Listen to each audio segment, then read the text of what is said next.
American Jews will overwhelmingly support Hillary Clinton over Donald Trump in the race for the U.S. presidency.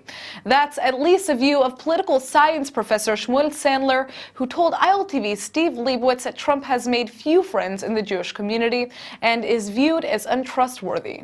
Dr. Sandler, I want to take a look now at the Jewish vote, which is a very important vote, certainly in a number of the swing states.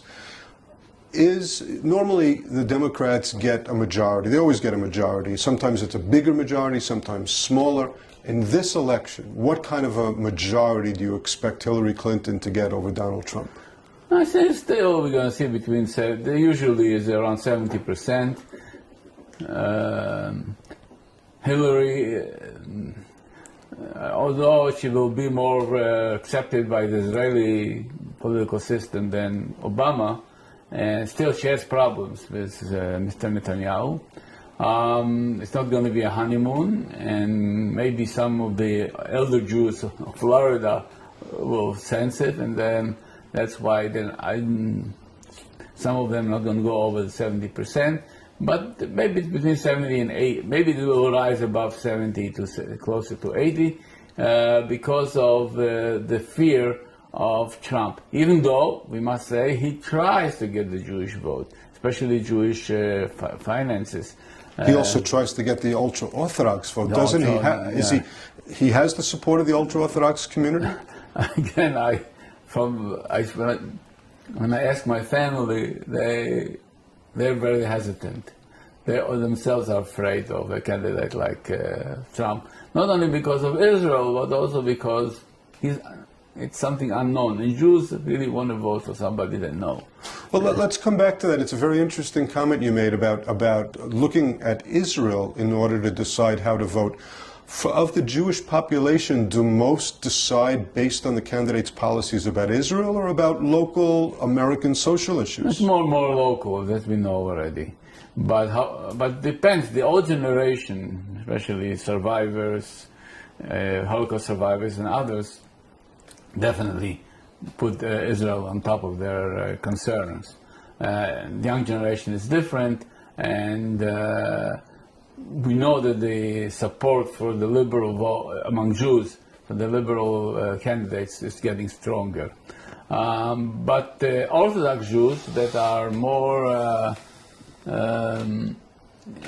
usually support, vote according to Israel ticket, especially Orthodox, modern Orthodox and so on. Even there, I feel that Trump is scaring them. And I think if he wants to get his candidacy going again, he has to control himself.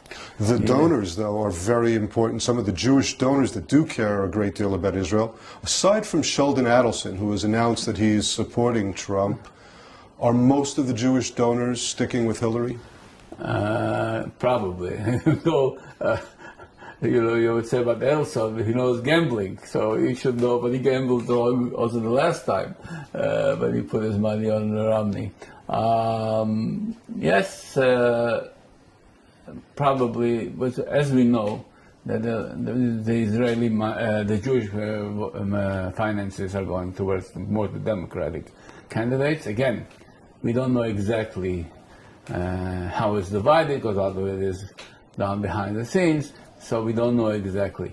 I just heard yesterday that they were trying to mobilize the Israeli citizens with American passports, and they're putting some. The local Republican leader is trying to do that. It's ridiculous because most of the Jews who live here, you have to associate them with which state, and if you really come down to how many of them can be identified with Florida, Ohio, or Pennsylvania?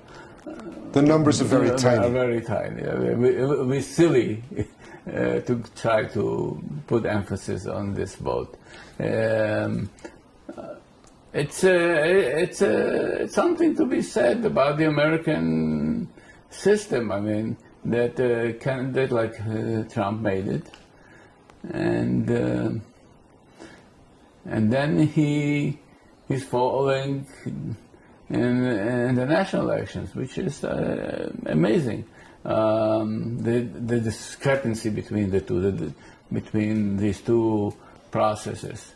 And the processes are important because usually one of the tests why somebody can be a good president is because he's going through this 1-year campaign which prepares him to rule. And here we have another phenomenon which maybe we should talk about, and that is that if we compare the two, still Hillary, I'm not talking about her personality, but about her past, she's very well prepared to be a president. She lived in the White House. She was influencing Bill Clinton, and she was a senator, a secretary of state. So she is prepared compared to Trump, who doesn't have any political past. And if he, without having a political past, and then also now failing in this campaign, it's something to be said, which I think will be studied by American political scientists for many years to come. Dr. Shmuel Sandler, thank you so much for being with us at ILTV. Thank you.